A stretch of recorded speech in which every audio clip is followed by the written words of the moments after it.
The final section of your etude, Spirited, is just a little bit slower than the lyrically section, but it's kind of deceptive because if you notice, it says that a dotted quarter note equals 84 beats per minute.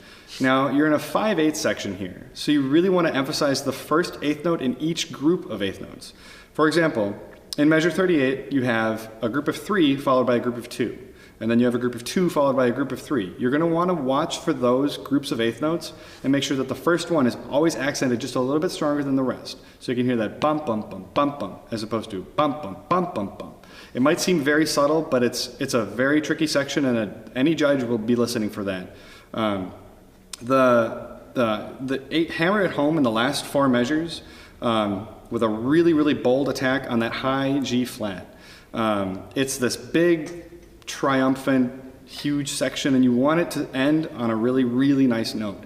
The best thing you can do for the last 3 notes is really make sure that if you can't play that high B flat consistently, then just play it where it is. It's 8VA optional. It'll be a bonus if you can, but it'll be a really, really bad last impression if you fail that note, even the slightest bit. If it's 1 partial too low, it's really going to be the last thing that they hear. So make sure that you can play it every single time. And if you can't, just take it and keep it where it is, and that's going to be just fine.